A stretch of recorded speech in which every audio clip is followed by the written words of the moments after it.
Hey mga brods, ito na nga, Coach Norman Black. Alam nyo ba mga ka-brods na ito pong si Coach Norman, dating SMB coach ito at siya rin naman ang nagpa-Grand Slam sa SMB noong taong 1989. At siyam, nakampyonato lang naman ang naibigay ni Coach Norman Black sa SMB simula 1987 Reinforced Cup up to 1994 All Filipino Cup na SMB head coach ito. So mga ka-brods, all in all, magaling na head coach ito pong si Coach Norman Black sa San Miguel Beermen. Pero nung lumipat na rin ito ng Meralco, ay hirap na ito na may pa-champion ng Meralco Bolts. So huli na niyang kampyonato, nung sa TNT Tropang Texters pa ito nung 2013. Kaya ngayon mga ka-brods, binabala kayo ng SMB Management na why not ibalik nila si Coach Norman Black. Although yes, alam din naman natin na nasa magandang momentum na ito pong si Coach Leo Austria dahil syempre kakakampiyon lang din naman ng SMB at ongoing pa rin yung kanilang Grand Slam bid na gagawin nila ngayon.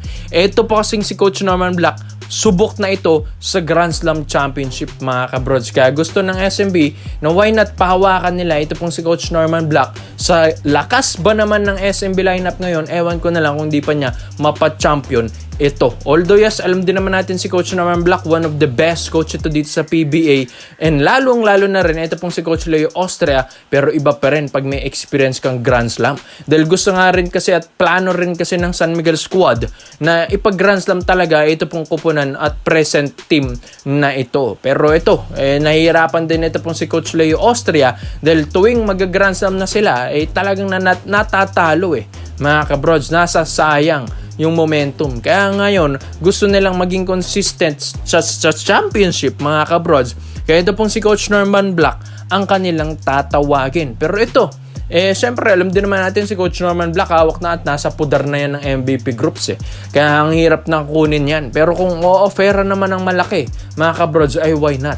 Biruin nyo yan sa lineup ng SMB ngayon kaysa sa 1987 na lineup ng SMB dati na napa-champion ni Coach Norman Black. Sa tingin nyo, anong mas malakas ang lineup ng 1987 ba?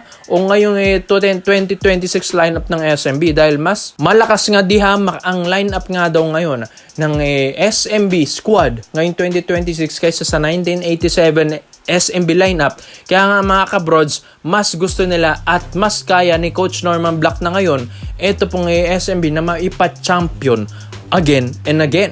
Kaya nga ito mga ka-brods, ayon din sa reports and rumors natin, kung di man nila makuha ito pong si Coach Norman Black, mga ka-brods, aayusin nila ito pong negotiation na ito. Alam din naman natin si Coach Norman, and malaking tulong yan si Meralco, mga ka-brods, dahil syempre, isa rin ito sa mga tumutulong as a experienced coach dyan sa Meralco Bolts di ba mga ka-brods? Kaya mahirapan talagang maibigay ito ng Bolts.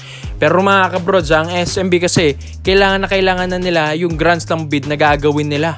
Dahil syempre, kapag natalo na naman, sayang na naman, back to zero na naman mga ka-brods. Kaya gusto nila na ito, si Coach Norman Black ang magmando dahil kung di nga nila makukuha ito, susubukan daw nila si Coach Tab Baldwin mga ka-brods, which is na mas mahirap din siguro yun dahil syempre may issue yun sa PBA syempre yan mga ka-brods. Pero ito mong si Coach Norman Black kasi na dating SMB coach, head coach pa and former champion pa as a SMB head coach pa mga ka-brods, ito siguro ang pinakamalapit at subok ng pwedeng makuha ng SMB. So, ikaw, sa tingin nyo mga ka-brods, sa tingin nyo ba, dapat bang maibalik ng SMB ito pong si Coach Norman Black? Or wag na, mag-stick na lang kay Coach Leo Austria, malay natin, magawa rin niya. Kaya komento mo lang po nyo dito mga brods, at isa natin yan. Dito naman po tayo sa kabilang balita naman natin mga ka-brods. Itong si Bolbol. Alam ko na balitan na rin natin ito at naalaman nyo na rin na umaayaw na rin ito sa TNT at uuwi na rin mga ka-brods. Pero ito kasing si Bolbol, alam nyo ba mga brods na gustong offeran din pala ito ng Ginebra. Alam ko mga brods, nakakatawa rin dahil syempre aalis na tapos offeran pa ng Ginebra. Pero ayon din kasi sa reports and rumors natin na ito pong si Bolbol, okay naman din pala siya dito sa PBA. Okay siya sa lahat. Mga ka-brods, sa fans, sa reporters, okay rin siya. Pero ang iniisip lang niya, ito pong TNT, mga bros. Although yes, wala naman siyang hate sa mga TNT players, pero ayaw niyang maglaro sa koponan na ito. Bro, yan mga bros dahil syempre makikita mo, maski si coach Chot Reyes ay talaga naiinis din kay Bolbol. Kumbaga yung chemistry ni Bolbol at TNT squad at TNT management ay parang wala eh. Mga kabrods, parang di nila na-welcome ng maayos at di nila na gagamit ng maayos ito pong si Bolbol sa sistema ni Coach Chot Reyes.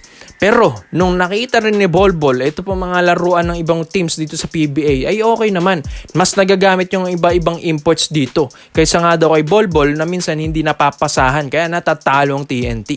Pero ito pong Barangay Nebra San Miguel, ito gustong maglaro dito ni Bolbol mga kabrods ayon din sa reports natin dahil ito pong si Justin Brownlee ay balak rin ng Ginebra na may reserba na ito pong energy ni Brownlee dito sa FIBA next window at ireserba ang kanyang lakas sa Governors Cup 2026 dahil baka ma-injured pa siya dahil sa laki ba naman ng mga imports nga natin ngayon sa Commissioner's Cup ay nahihirapan na talaga si Justin Brownlee na manalo ngayon. Kaya ang balak din ng Ginebra na magpalit ng import at palakin ng import nila and si Brownlee i-reserva nila yan sa Governors Cup. And itong si Bolbol ay balak rin nilang abangan kapag ito'y umalis ng TNT Tropang 5G. Ewan ko mga kabrods, dahil itong si Bolbol kasi ayun din sa reports and rumors natin gusto niyang mas kalabanin ng TNT squad. Yes, dahil syempre may mga alitan din siguro ito sa mga ibang players na hindi rin siya napapasahan, walang chemistry, and walang maayos sa sistema. Ewan ko mga broads, pero alam ko nga na ito pong Barangay Nebra alam kong mas malaki ang may offer nito kay Bolbol. Alam ko $60,000 din kasi ang offer ng TNT every month kay Bolbol, which is yan din ang isa sa mga malaking halaga na offer sa import ngayon, katulad na lang ni Justin Brownlee na ganyan din ang mga numbers na offer at kontrata niya sa Ginebra. Pero ito pong Barangay Nebra San Miguel, balak nilang ofera ng mas malaki si Bolbol kaysa sa offer ng TNT Tropang 5G para mas lumipat ito dito. Dahil gusto rin kasi ng Ginebra yung laruan ni Bolbol, okay rin naman. And syempre si Coach Tim Cone, isa ito sa mga magaling na coach na kayang-kayang magmando ng import mga bros. Diba napalakas pa niya si Justin Brownlee na hindi naman nag-NBA kaya kayang-kaya rin yan. Mas lalo na si Bolbol ay galing NBA mga kabrods, NBA ready pa. Tapos tignan nyo naman ng laruan, talaga maraming pinapahirapan, mapadepensa, mapa-opensa, mapa-handles mga kabrods ay nakay-Bolbol na ang lahat. Chemistry, magandang bonding na lang siguro sa kanya and magandang sistema para kay Bolbol. Siguro mas tatagal ito sa PBA. Kaya siguro ito umaalis ng TNT dahil hindi rin siya masyadong nagagamit ng maayos. Yung talent niya ay nasasayang lalo-lalo na kapag ayaw rin siya ng head coach nila. Kaya sa tingin nyo mga kabrods, eto na ba yung magbabago sa Ginebra squad sa lakas ng Ginebra ngayon na makuha nila si Bolbol? Alam ko medyo maliit ang chance na ito, pero sa tingin nyo mga brods, dapat bang i-push ito ng Ginebra? Komento mo lang po dito mga brods at isa-isa natin. Salamat po sa panonood mga brods. This is for Basketball Trade-Ups lang. I'm out.